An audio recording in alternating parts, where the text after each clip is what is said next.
Alors, bonjour à tous. On va attendre quelques minutes encore, quelques secondes peut-être, tant que les participants arrivent.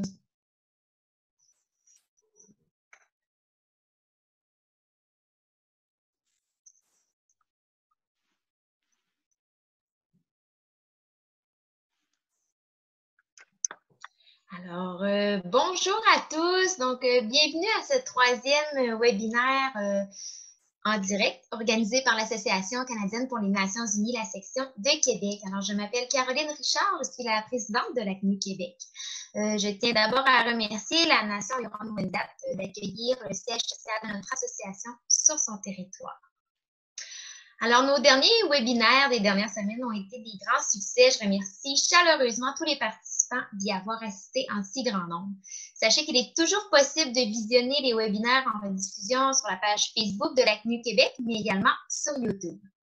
Alors, toujours dans la perspective de poursuivre notre mission de sensibilisation et d'éducation, et bien sûr de vous offrir du contenu de qualité. Nous sommes très heureux aujourd'hui de présenter une conférence de M. François Audet qui portera sur le rôle de l'OMS dans la pandémie de COVID-19.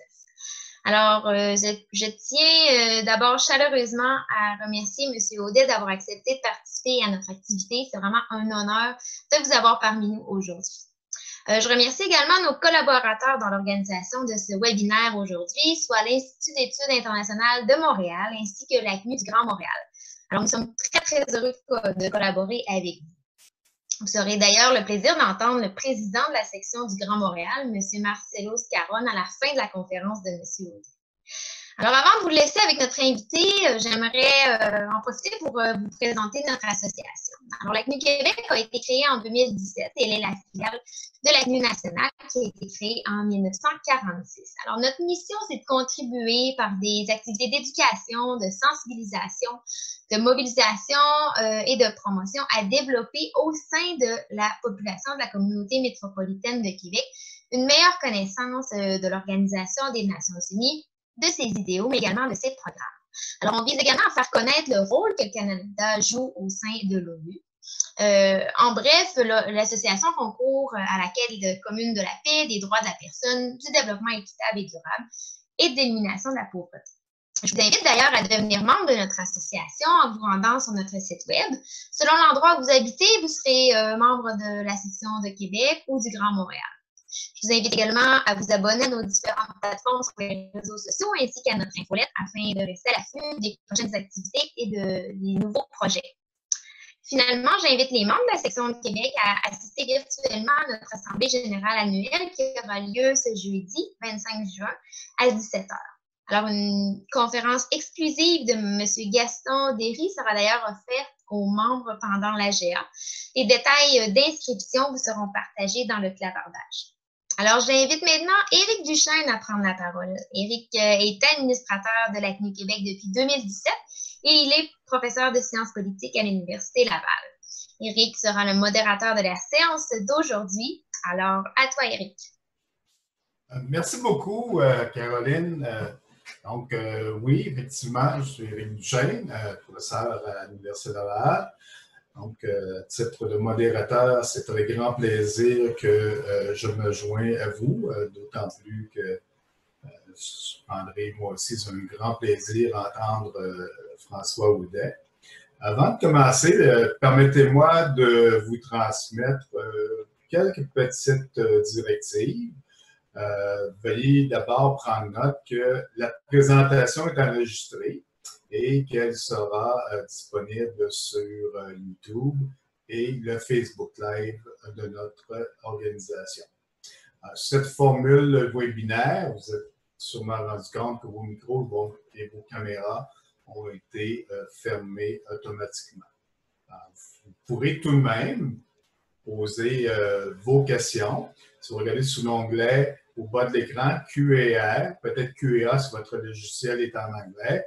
Au bas de l'écran, vous n'avez qu'à rédiger vos questions et je pourrai ensuite sélectionner certaines de vos questions et les transmettre au docteur Audet.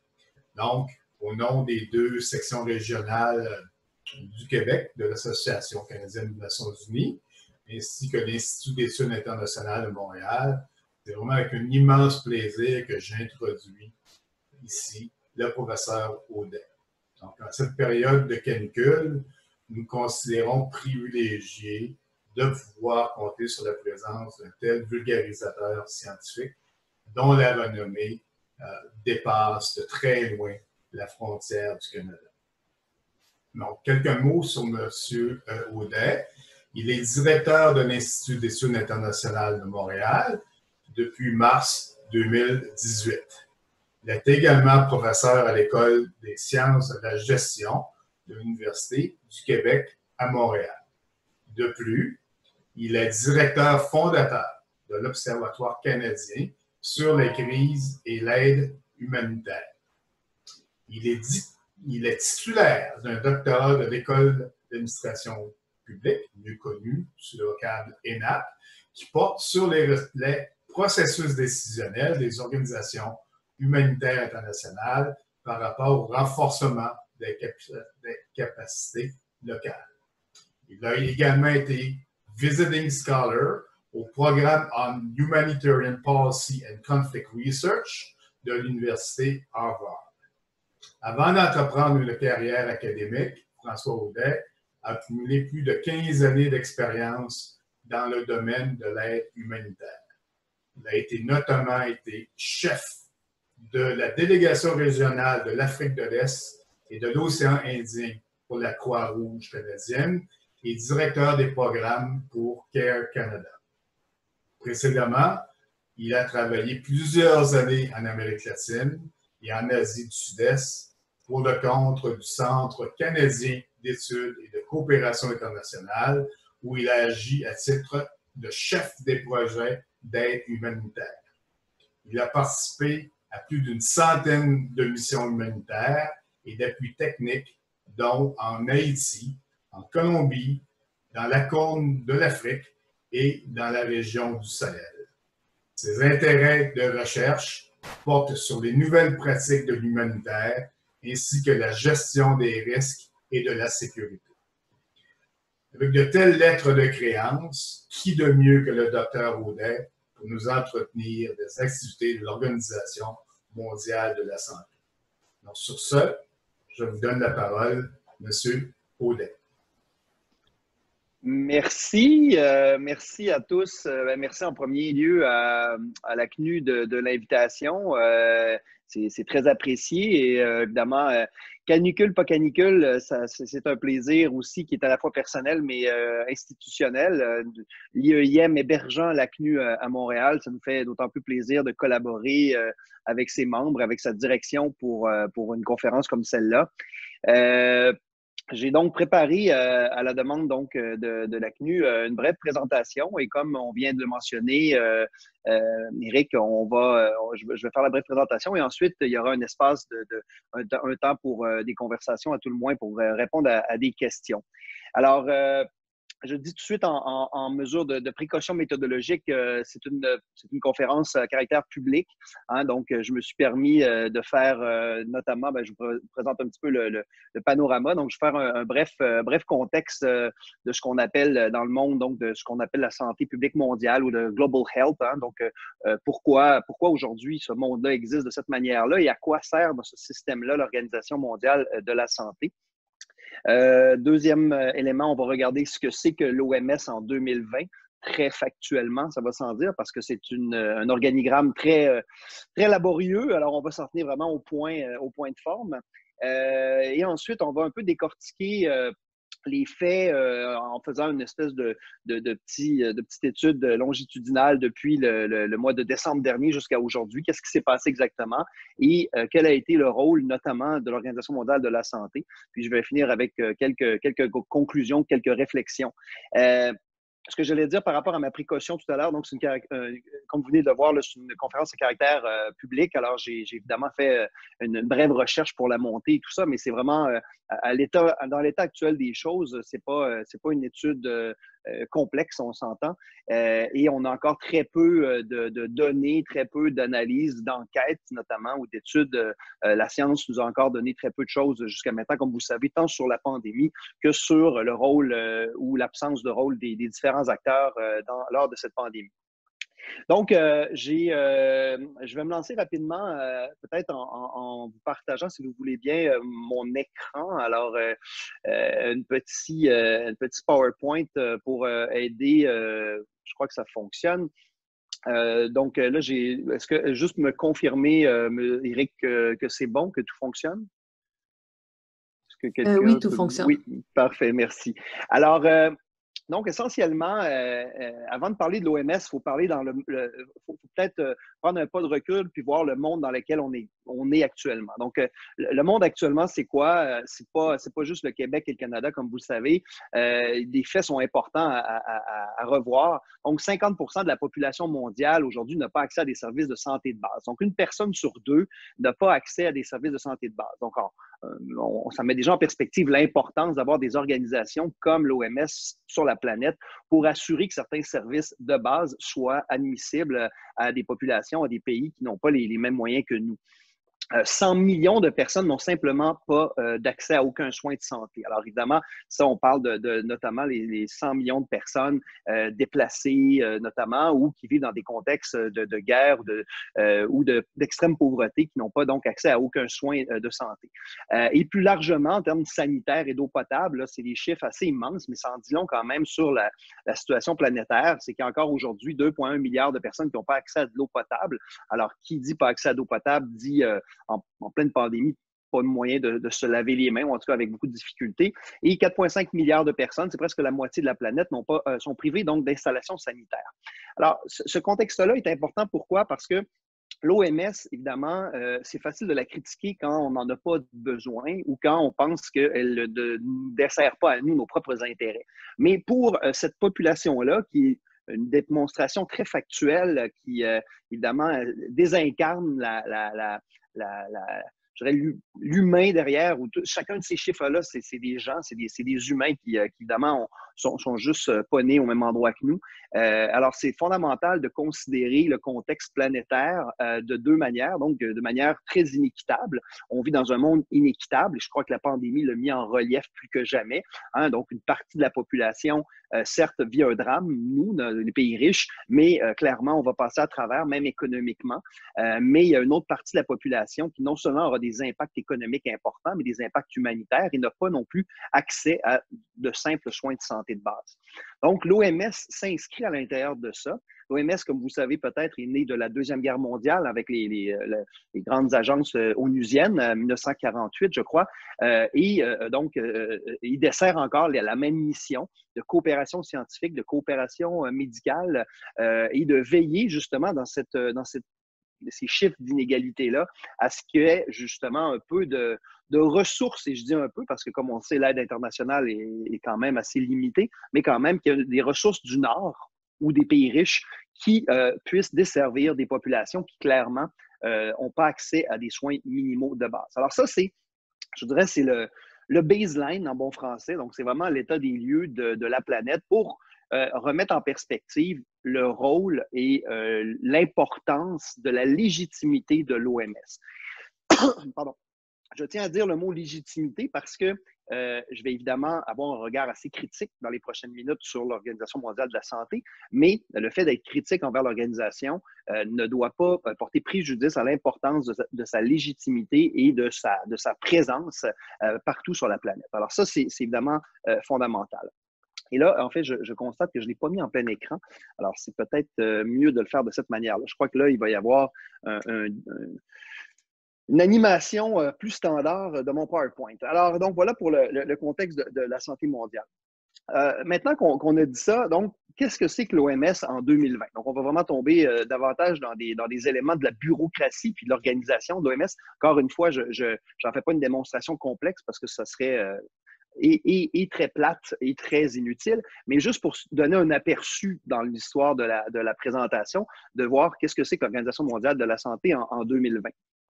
Je vais insister peut-être un peu sur les dimensions budgétaires parce que, comme vous le savez, vous avez peut-être, du moins, vu que ça a été un peu critiqué et notamment, il y a le fameux débat ou en fait la décision des États-Unis de retirer son budget de l'OMS. Donc, le budget annuel de l'OMS est un peu, à peu près, mettons, 5 milliards de dollars pour faire court, sur 2 ans. Alors, c'est assez complexe, c'est des financements bisannuels assez complexes, mais essentiellement, grosso modo, disons 2,5 de milliards par année. Alors, certains diront que c'est beaucoup, mais je me suis permis de faire un petit comparable. Donc, l'aide canadienne au développement, donc la fameuse aide au développement du gouvernement canadien, est de 6 milliards. Alors, juste l'aide canadienne, donc du gouvernement canadien, qui est déjà pas beaucoup, c'est 6 milliards. C'est déjà beaucoup plus que l'OMS. Mais pour faire un parallèle ou une comparaison encore plus notable, je me suis permis d'aller voir le budget de santé et de services sociaux au Québec, donc du ministère de la Santé du Québec. Et même moi, ça m'a surpris. On finit par perdre les chiffres. On est rendu à 45 milliards de dollars pour 8 millions d'habitants à peu près.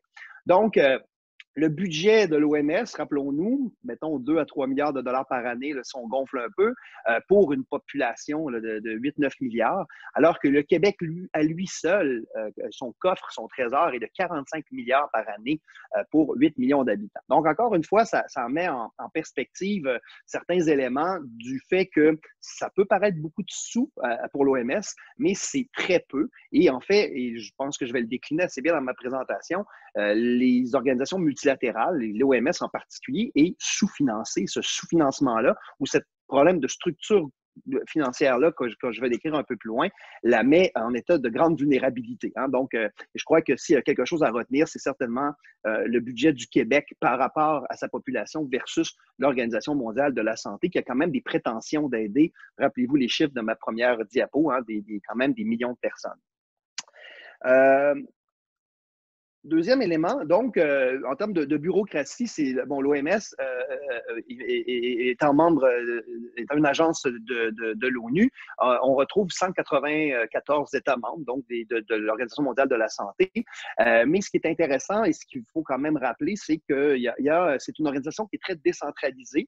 Donc, je dirais que à l'œil nu, ou en tout cas comme observateur, et beaucoup d'entre vous connaissez bien les Nations Unies, connaissez bien ce que ça veut dire là, en termes de centralisation et décentralisation. Je crois pouvoir dire, sans me tromper, même s'il n'y a pas d'études claires là-dessus, que l'OMS est probablement une des agences onusiennes les plus décentralisées. Donc, oui, il y a un bureau important à Genève, évidemment. Beaucoup de négociations se font là, à New York aussi, dans d'autres grandes capitales. Mais il y a quand même 150 bureaux dans le monde, dans des endroits où il y a très peu d'autres agences onusiennes notamment, et où il y a des équipes d'experts techniques, des médecins, des infirmières, etc., des épidémiologistes qui travaillent énormément sur le terrain. Donc, c'est une agence qui a un bon enracinement local.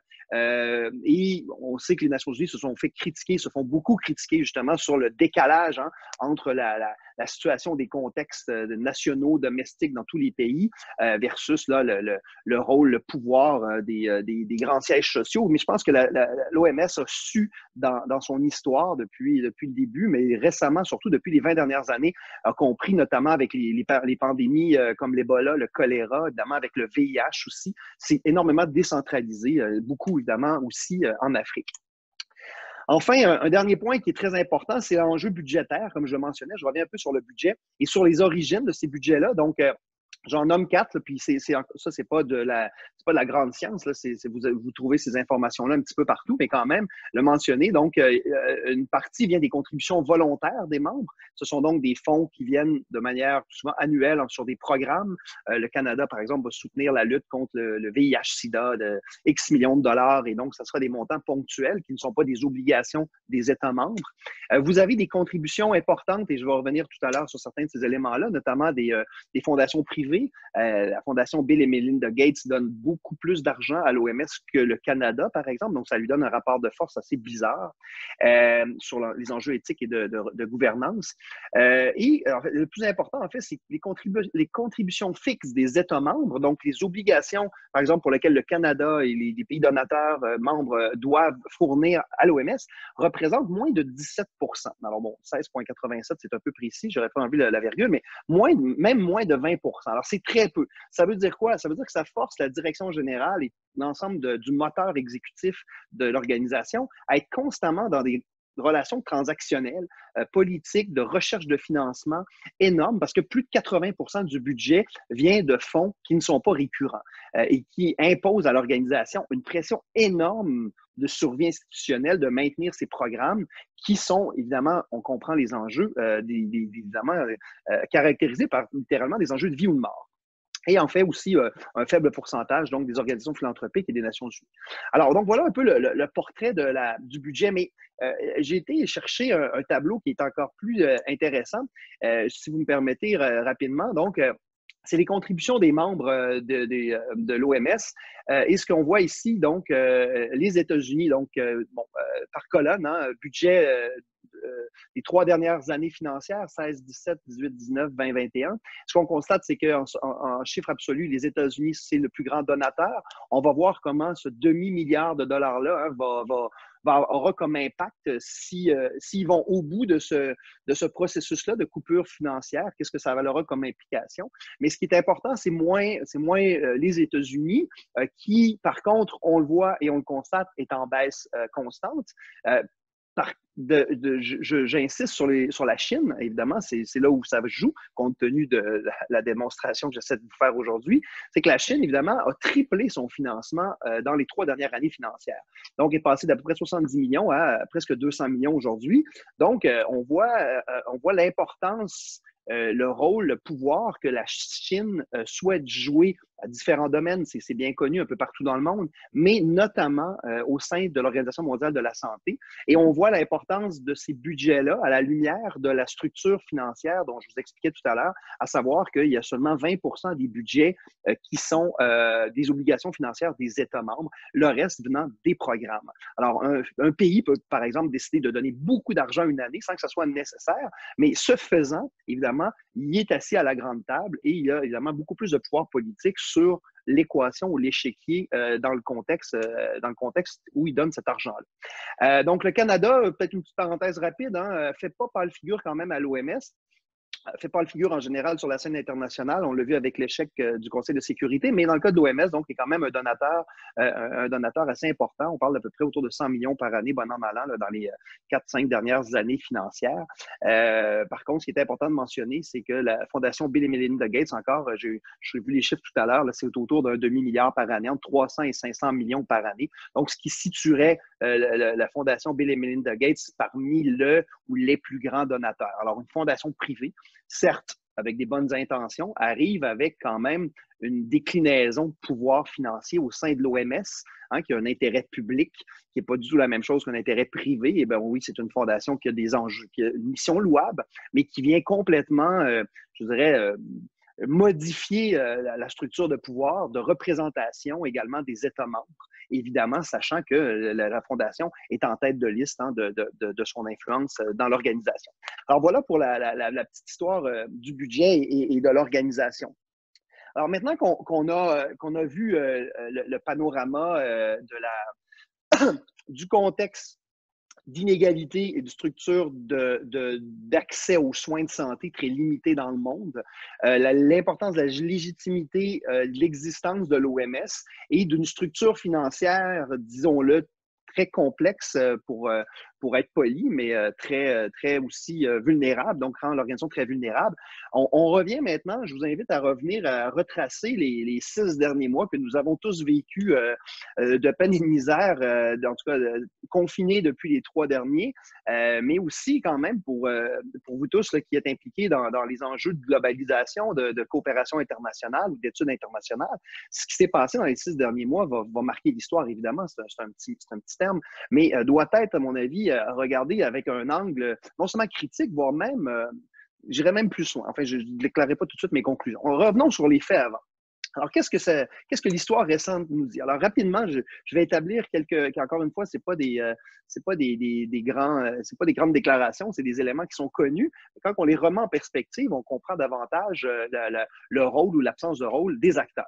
Donc, au jour de l'an, il y a 6 mois, le 31 décembre, c'est à ce moment-là que l'OMS est informé qu'un virus un nouveau virus est apparu et touche la population, donc de la fameuse région de Wuhan, en Chine, avec des symptômes inhabituels. Donc là, on ne parle pas nécessairement du nouveau virus, mais c'est à ce moment-là, dans les ordinateurs, dans les archives de l'OMS, officiellement, qu'il y a une réception de cette information-là, de ce qui s'apparente à être quelque chose de nouveau, en tout cas. Je n'irai pas plus en amont que ça parce qu'il y a plusieurs hypothèses. Il y a même quand même des preuves et des données qui montrent que le virus serait apparu plus tôt qu'on le pensait, mais certainement aussi que la Chine était au courant, les autorités sanitaires chinoises étaient au courant de l'existence de cette nouvelle maladie-là, même quelques mois avant. Mais dans tous les cas, peu importe le rôle de la Chine là-dedans, c'est le 31 décembre que l'OMS, elle reçoit ce fax en disant hey, il se passe quelque chose. Évidemment, vous comprenez bien que ça se fait de manière très organique, moins avec la Chine, mais quand même. Donc, la Chine reçoit ça et il y a une obligation avec ces informations-là, au niveau sanitaire, de gérer un contexte, une relation complexe avec la Chine. Mais je ne passerai pas 27 minutes par date, sinon je n'y arriverai pas. Je vais tout de suite passer à la prochaine, si vous me permettez. Et là, on va y aller en bloc, donc le mois de janvier. Alors, évidemment, on est au 31 décembre, donc pas difficile de faire mieux. Alors, rapidement, donc 2 janvier, quelques jours plus tard, la Chine envoie des fausses indications, volontairement ou involontairement, ce n'est pas clair encore, de l'hypothèse que ça ne serait pas un nouveau virus, mais que ce serait plutôt une récurrence du fameux SARS qu'on a vécu en 2002-2003. Donc, cette information-là a créé un peu d'ambiguïté. D'ailleurs, quand on regarde les médias, comment c'est sorti dans les médias, ou encore aujourd'hui, il y avait encore cette hypothèse-là qui est restée longtemps, peut-être, je ne dirais pas en fake news, mais quand même, qui a porté longtemps en disant c'est le SARS qui revient, ce n'est pas un nouveau virus. Mais officiellement, le 7 janvier, grâce quand même aussi, il faut le dire, à des chercheurs chinois, où on a réussi à identifier le génome. Donc, le nouveau virus est officiellement identifié. Donc, la fameuse COVID-19, le coronavirus, est officiellement identifié le 7 janvier. C'est quand même assez rapide, donc on s'en met en perspective. Le 9 janvier, le premier mort officiellement de cette nouvelle maladie-là est quelqu'un qui aurait acheté effectivement sa nourriture là, dans le fameux marché à poissons de la région. Puis c'est le premier mort officiel de détecté le 9 janvier. C'est des données importantes parce que là, il y a un mort. En soi, ce n'est pas une épidémie, évidemment. Par contre, il y a un nouveau virus qui vient d'être déclaré, qui fait déjà un mort et qui soulève, et quand vous fouillez dans les grands médias, notamment, parce que c'est beaucoup des sources d'informations médiatiques, on a encore, comme je le mentionnais, très peu de données venant notamment des centres de recherche, évidemment, et l'OMS est certain l'OMS particulièrement est assez frileuse de fournir ces données-là. Officiellement, ce n'est pas encore fait. Quelques jours plus tard, on est rendu le 15 janvier. Évidemment, l'OMS qui reçoit cette information-là veut accéder au site, veut accéder aux données, à la matière première, mais la Chine lui refuse l'accès. Donc, la Chine va refuser le 15 janvier l'accès aux scientifiques de l'OMS à la province, à l'épicentre qui était frappé déjà par plusieurs dizaines, centaines, probablement plus de cas que ça. Là, on n'a pas encore et on n'aura jamais, évidemment, les données officielles de la Chine. Je crois pas vous dire n'importe quoi en disant qu'il ne faut pas faire confiance aux données qui proviennent de la Chine.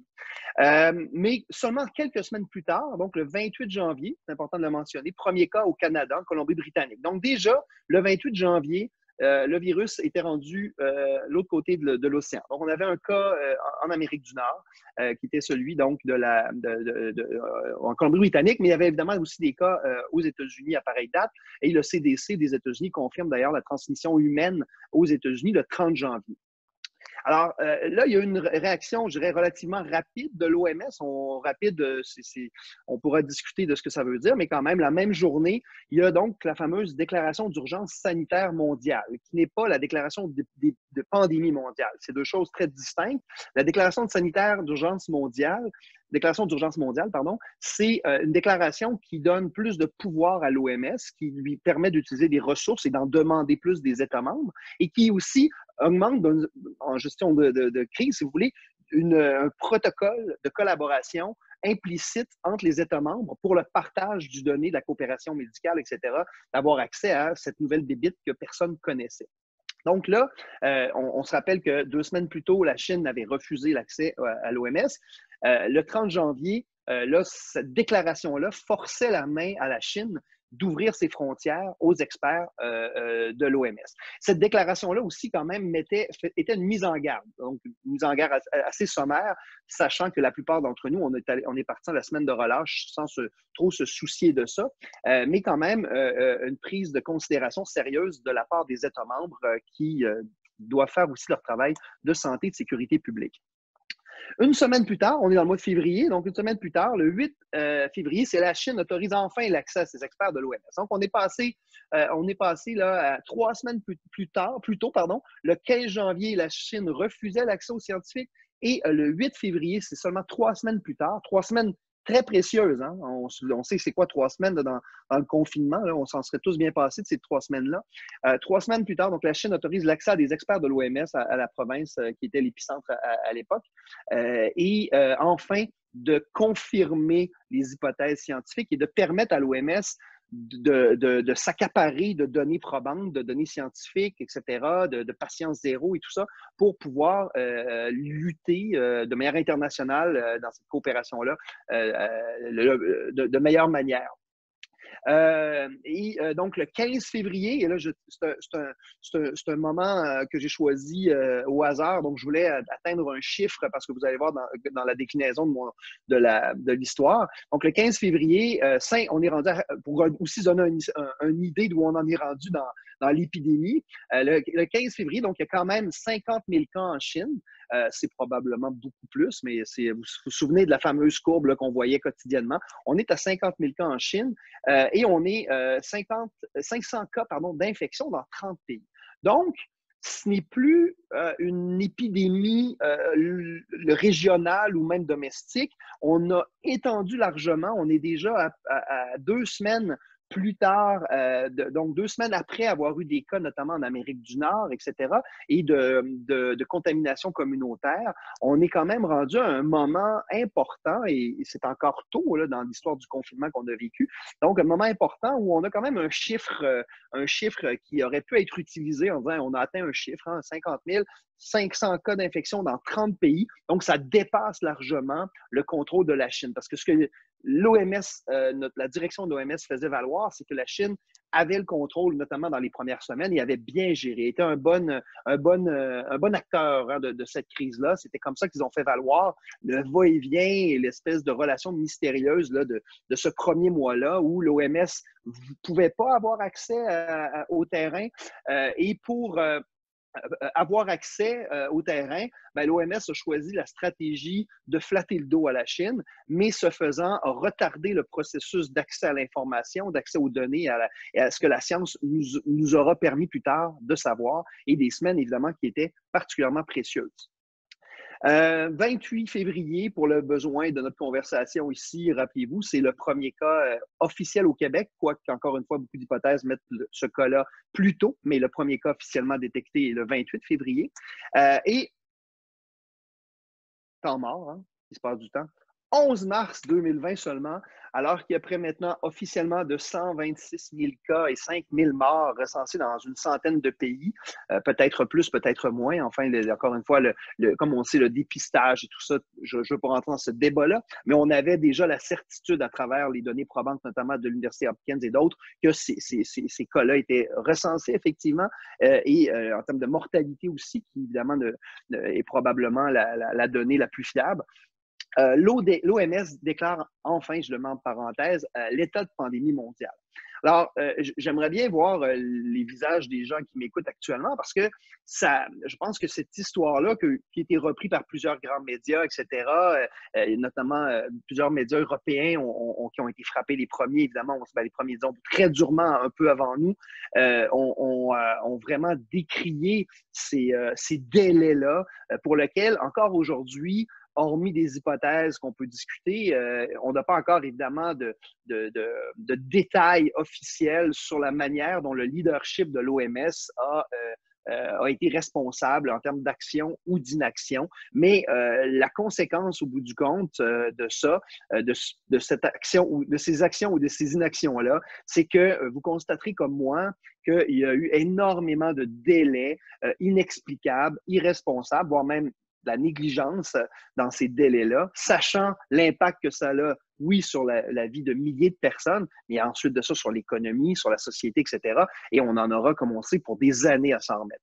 Alors, évidemment, après ça, on a l'école de pensée du gérant d'estrade. Bon, c'est facile après de dire, ah, ben voilà, c'est sûr que là, post-mortem, avoir su, mais n'empêche, avant de sans rentrer dans ce débat-là de gérant d'estrade et d'avoir su, je crois que on est face quand même à une séquence d'événements et à une temporalité qui mérite clairement une enquête ou qui mérite très certainement que les autorités publiques québécoises, canadiennes, etc., nord-américaines, peu importe les niveaux dans lesquels on veut les voir, se penchent sérieusement parce qu'il y a eu très certainement des dérapages et un manque de volonté politique, à tort ou à raison. Encore une fois, on ne connaît pas les détails, mais la conséquence, c'est que aujourd'hui, on se retrouve avec énormément de délais dans la gestion de cette crise-là, étant donné l'annonce de cette déclaration de pandémie mondiale le 11 mars.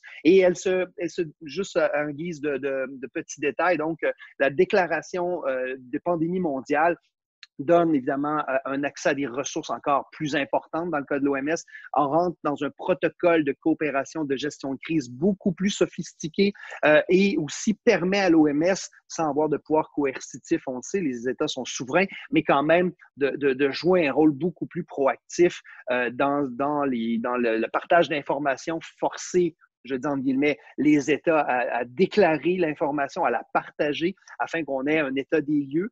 Parce qu'évidemment, tant que des pays vont mal gérer la situation d'un côté d'une frontière, ben, on ne sera pas plus en sécurité de ce côté-ci non plus. Alors ça, c'est évidemment important de le considérer. Donc, un portrait, une petite histoire qui, je crois, montre une certaine évidence dans une temporalité quand même inexpliquée. Je vais voir le temps.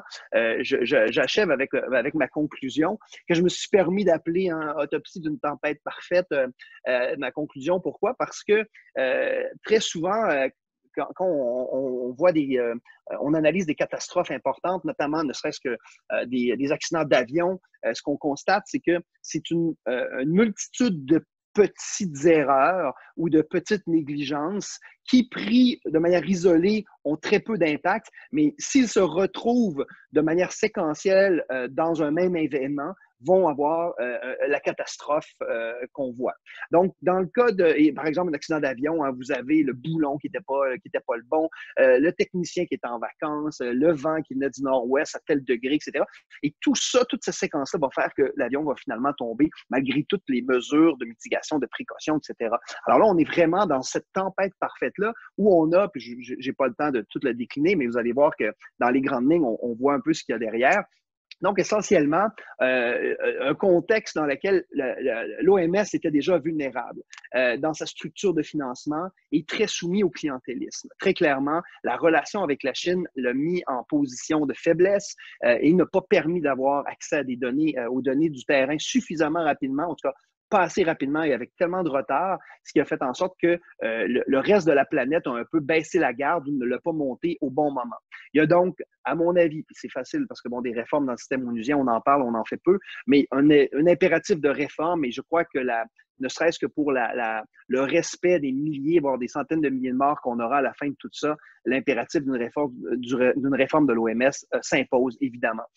Et je crois, et bon, c'est plus personnel, je ne suis pas juriste, je ne fais pas du droit international, mais très clairement, je crois qu'il y a aussi un impératif d'une enquête post-pandémie.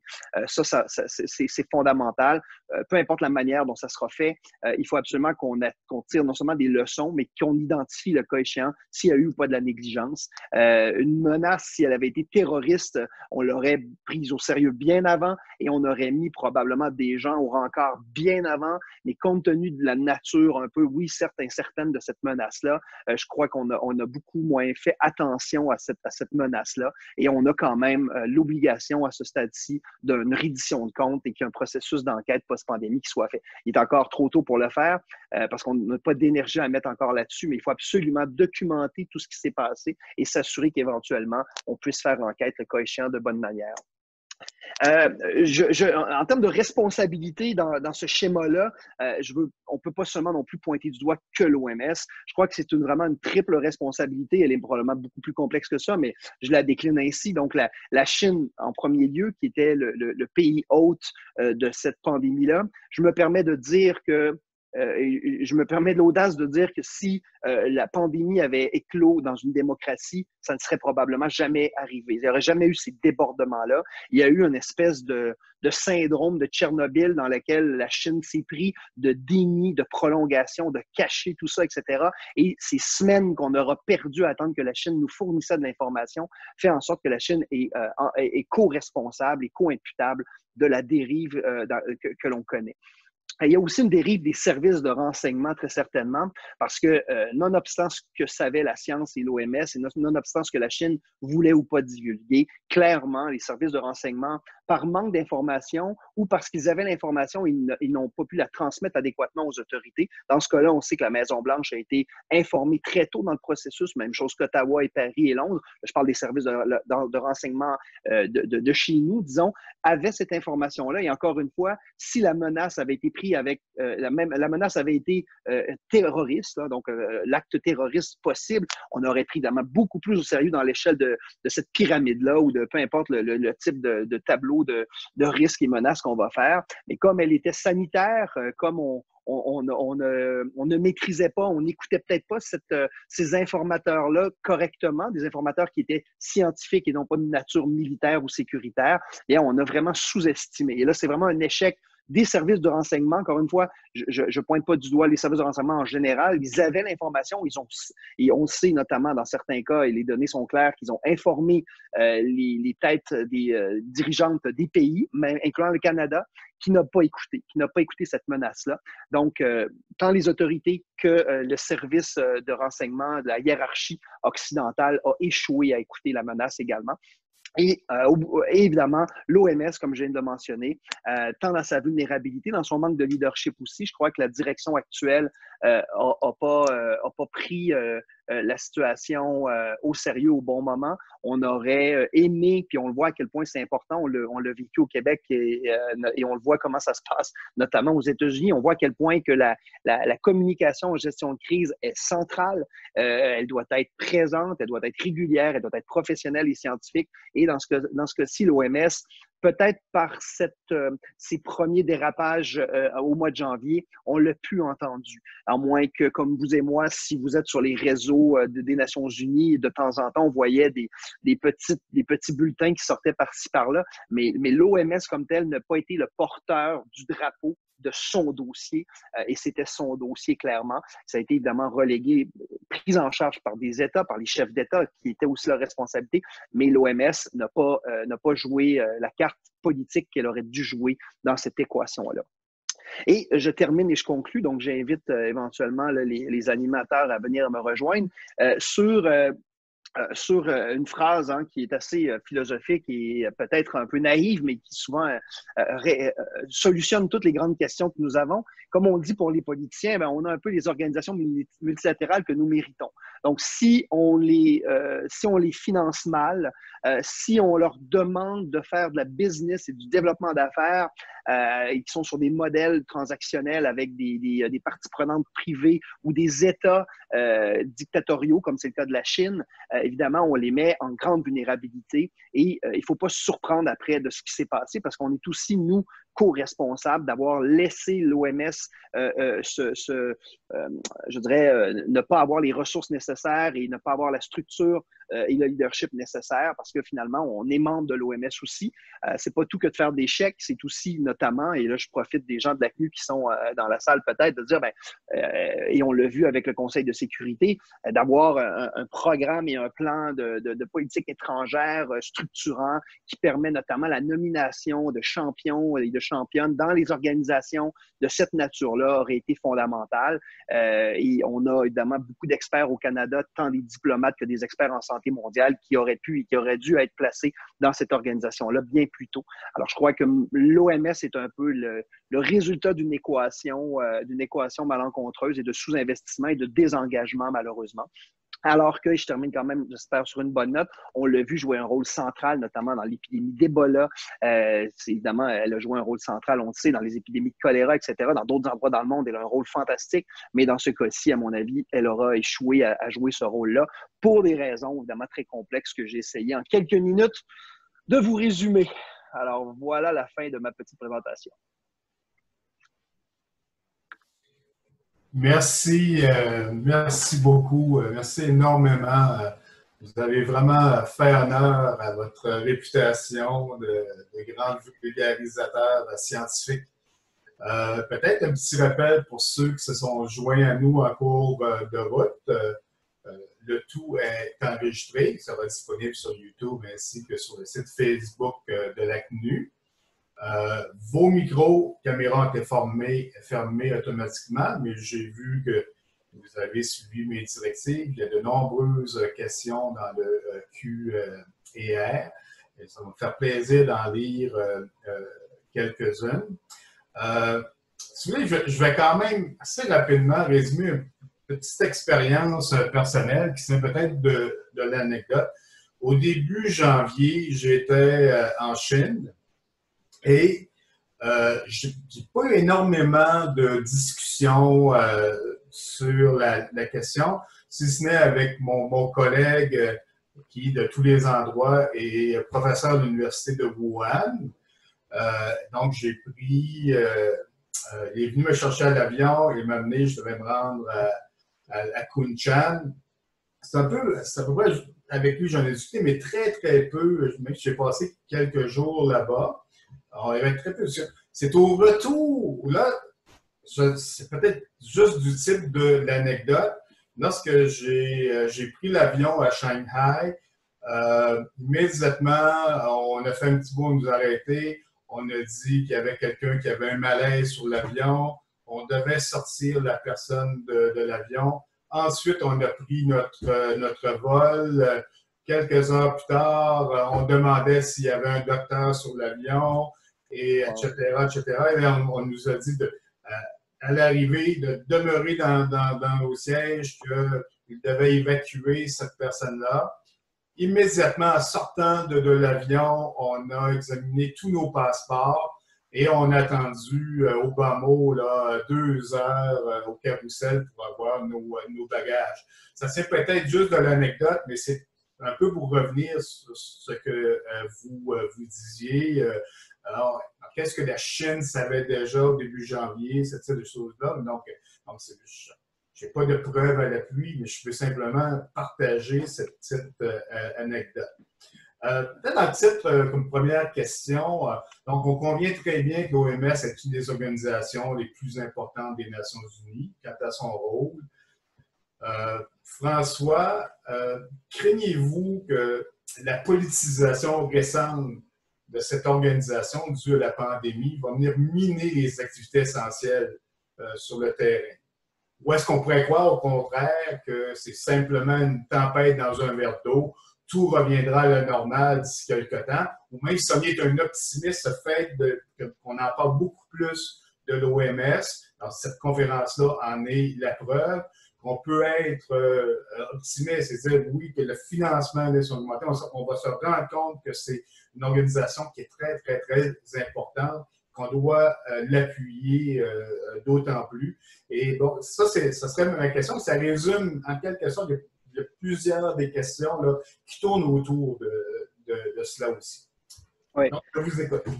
Ben écoutez, là, on est dans la futurologie, donc mes hypothèses valent les vôtres, mais je pense, je vous dirais que j'essaie d'être optimiste, j'optimiste, puis je ne sais pas si mes propos vont le paraître pour certains, mais j'essaie d'espérer que ce qu'on vient de vivre comme espèce, nous rendra pas dans un cul-de-sac évolutif. On ne peut pas avoir vécu ça comme espèce, avoir été vraiment face à une menace existentielle, parce que c'est une pandémie, c'est vraiment une menace à l'existence d'une espèce. Dans ce cas-là, c'est les humains. Et j'espère qu'on sera plus intelligent que d'autres espèces qui n'auront pas passé à travers ça. Alors, je fais quand même cette parenthèse-là parce que lorsque je regarde ce qui se passe et les processus de déconfinement actuels, pas qu'on n'a pas besoin de déconfiner, mais la manière dont on se désengage des mesures de précaution, je trouve qu'on se dirige droit vers la deuxième vague. Et ça me fait dire que j'ai pas l'impression qu'on a appris notre leçon, malheureusement. Et ça me fait dire aussi que on aura encore besoin de l'OMS. Donc, peut-être que ça sera l'occasion pour tout le monde, espérons pour nos dirigeants et ceux qui en ont les moyens, de maintenir cette organisation-là non seulement vivante, mais de la faire 2.0 pour s'assurer qu'elle soit encore plus dans notre agenda, tant domestique qu'international. Alors, je ne veux pas trop être général parce que votre question en présupposait plusieurs, mais j'espère ça. Alors, les indicateurs qui me font croire que c'est positif, c'est que ça dérange tout le monde et que même à la Maison-Blanche, qui est temporaire, hein, ce qui se passe à la Maison-Blanche. C'est certes un désastre pour la démocratie et pour les États-Unis, mais tôt ou tard, que ce soit aux prochaines élections ou dans 4 ans, il y aura un changement et un retour, on l'espérera, d'un investissement des États-Unis qui sont essentiels dans l'espoir d'un multilatéral libéral ou d'un libéralisme multilatéral, c'est-à-dire d'une croyance certaine que la force des unités, c'est mieux que la voie de l'unilatéralisme. Et donc, je pense que ça a assez choqué le monde sécuritairement, sanitairement, économiquement, évidemment, humainement sur le plan humain avec toutes ces morts et ces malades pour qu'on puisse faire tirer des leçons de ça puis qu'on puisse se réaliser à quel point que la coopération médicale est centrale. Et je termine là-dessus pour pas trop répondre longuement à la question, mais là où ça va vraiment jouer, à mon avis, c'est certainement dans la manière dont on va gérer le vaccin. Quand le vaccin va arriver, on va voir, c'est là que ça va être déterminant. Est-ce qu'il va y avoir une volonté réelle de démocratiser l'accès à cette chose qu'on espère tous le plus rapidement possible, ou s'il y aura encore cette expansion qu'on voit beaucoup ces dernières années d'un populisme, d'un protectionnisme et d'une voix très sauvons-nous avant les autres, qui malheureusement est en train de tuer le multilatéralisme. Et je pense que le Canada je ne vais pas tomber non plus dans la petite politique, mais je pense que le Canada a un rôle à jouer là-dedans. Il a passé à côté dans les dernières années. Je pense que la gifle derrière la tête qu'on vient d'avoir avec le Conseil de sécurité est une occasion pour justement que des moyens pays comme le nôtre, qui n'ont pas le choix que de jouer le rôle du multilatéralisme, le jouent vraiment et pour de vrai, et non pas juste dans la rhétorique, et s'impliquent vraiment dans une politique étrangère engagée et amène aussi du cash parce qu'évidemment, tout finit par passer par de l'argent au bout du compte. Merci justement. Là, sur la vaccination, notre président de la CNU Québec demande ce sera quoi le rôle de l'OMS dans la vaccination? Puis j'ai une question aussi qui va en parallèle avec ça, un peu, je dirais, de Jeanne-Marie Dallaire, qui est sur le CA à CNU Québec. Il dit quels sont les services de base dont on n'a pas accès à 50% de la population? Vous avez mentionné ça au tout début, là. Donc, 2 questions là, assez ponctuelles d'information. Écoutez, le rôle de l'OMS, là-dessus, je laisserai les experts en santé mondiale, comme mon ami Joanne Liu, en parler plus concrètement, mais clairement, ça se joue dès maintenant. C'est-à-dire qu'il ne faut pas attendre que le vaccin sorte, que ce soit les compagnies pharmaceutiques qui s'occupent de la manière dont on va vacciner, de l'identification des vulnérables et de la manière dont on va avoir accès au vaccin. Il faut absolument que dès maintenant, il y ait une entente. Et ça doit passer par l'OMS. Sinon, par où ça va passer? Ça doit passer par l'OMS. Il faut que l'OMS et que les pays membres jouent ce rôle-là tout de suite, de décliner les critères de la gestion de l'arrivée d'un éventuel vaccin ou d'éventuels traitements. On sait très bien que, évidemment, la vaccination va se faire évidemment rapidement en Occident, dans les pays riches, mais là où ça va jouer, ça va être le rôle de l'OMS va le jouer particulièrement dans la démocratisation du vaccin ou des soins pour la maladie du coronavirus, notamment en Afrique ou ailleurs, dans les pays pauvres. C'est ce qu'elle peine à faire maintenant et c'est ce qui répond un peu à la deuxième question. Donc, le rôle de l'OMS, il est quotidien avec, que ce soit avec la polio, que ce soit avec la tuberculose, que ce soit avec la malaria, la dengue, etc. Toutes les maladies, la fièvre jaune et compagnie, toutes ces maladies qu'on a mis un X en Occident, ben, elle est encore active et elle menace une grande partie des populations des pays pauvres, bon, que je qualifie de pauvres, hein, je parle économiquement, et donc les pays qui n'ont pas accès dans ces inégalités-là sont justement ces populations-là du 50% qui n'ont pas accès à des services de base.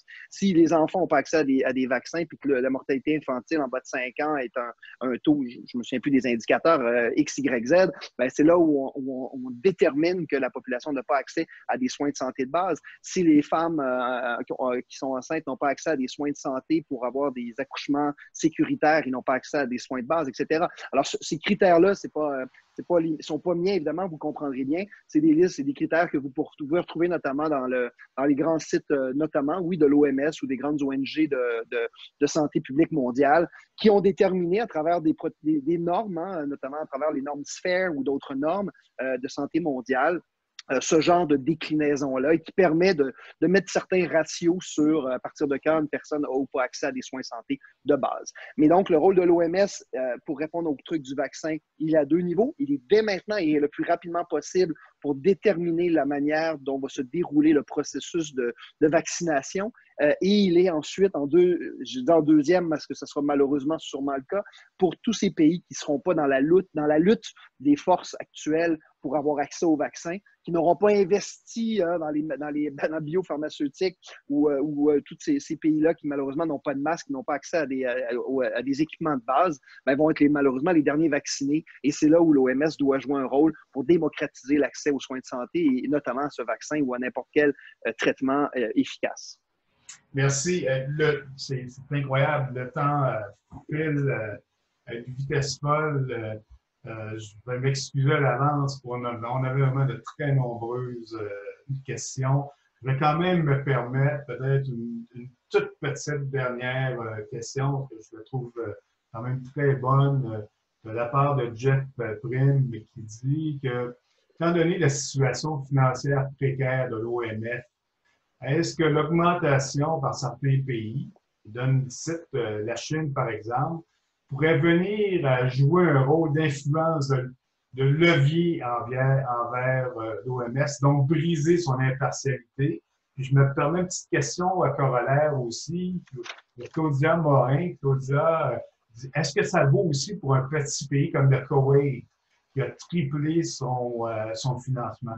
Donc, est-ce que le Koweït pourrait exercer un plus grand levier également, malgré le fait que ce soit un si petit pays? Oui, ben, c'est une bonne question et d'ailleurs, je salue Jeff que je connais bien. Je dirais que ben, c'est déjà le cas. Hein. Je pense que ce qu'on a ici comme contexte, je ne sais pas quelle date on est rendu, le 22 juin 2020, c'est le résultat de cette impartialité. Et en fait, impartialité, c'est un beau mot éthique. Moi, je dirais plus loin que ça. Je crois que moi, je pense qu'on est vraiment dans le clientélisme.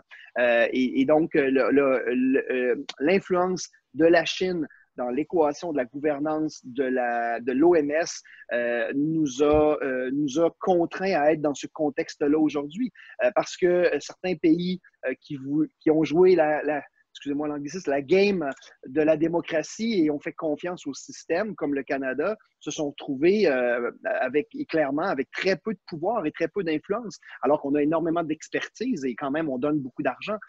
Donc, j'ajouterais le Koweït ou n'importe quel pays qui investit de manière ponctuelle ou de manière ad hoc dans cette structure de financement-là, assujetti à du clientélisme, assujetti à des relations transactionnelles. Et clairement, oui, et on va peut-être voir, peut-être que ça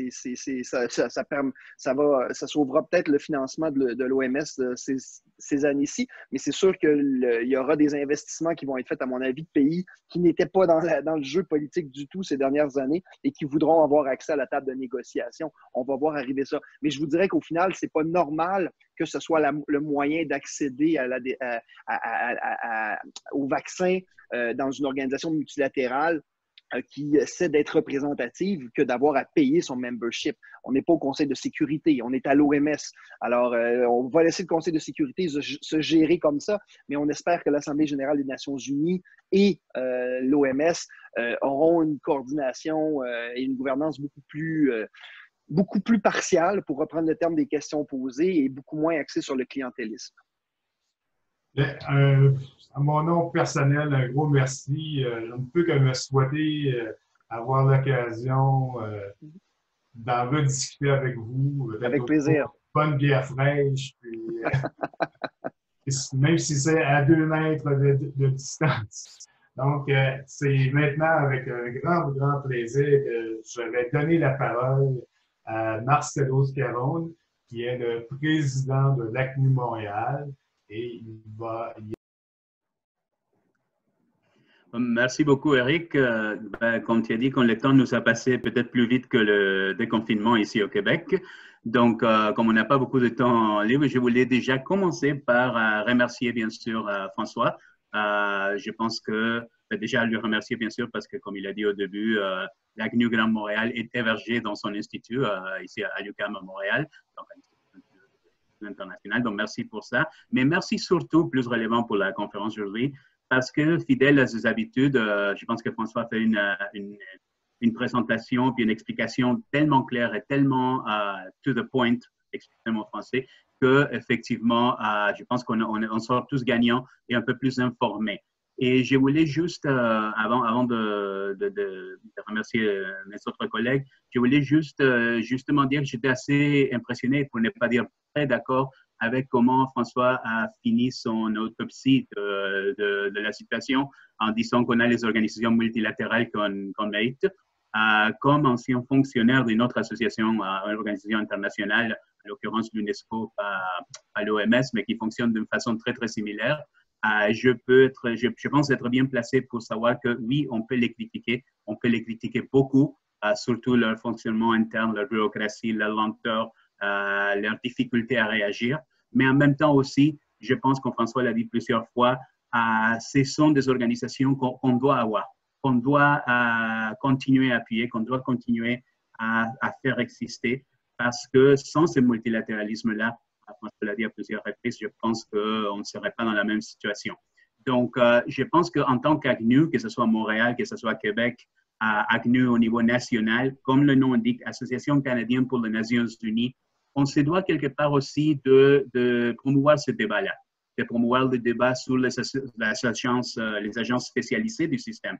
Très souvent, on pense Nations unies, on pense Conseil de sécurité, surtout dernièrement avec malheureusement la chiffre que le Canada s'est pris en ne pas étant élu, pardon. Mais on ne parle pas assez des agences spécialisées. Donc peut-être pour toutes les bonnes ou toutes les mauvaises raisons, l'OMS va nous faire parler un peu plus de ce type d'agences qui sont, j'insiste, très importantes pour la démocratie dans le monde et pour le bon fonctionnement du monde entier.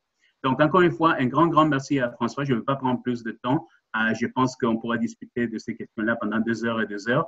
Un grand merci aussi à Eric. Un grand merci à ma collègue Caroline et à toute l'équipe d'ACNU Québec, qui, encore une fois, on a organisé ça d'une façon excellente. Donc, de la part de l'ACNU Grand Montréal, un grand merci à tout le monde. Et voilà, je vous souhaite tous une bonne soirée. Merci beaucoup. Merci pour l'invitation. Merci beaucoup. Bonne soirée. Bye. Bye bye. Bonne soirée à tout le monde.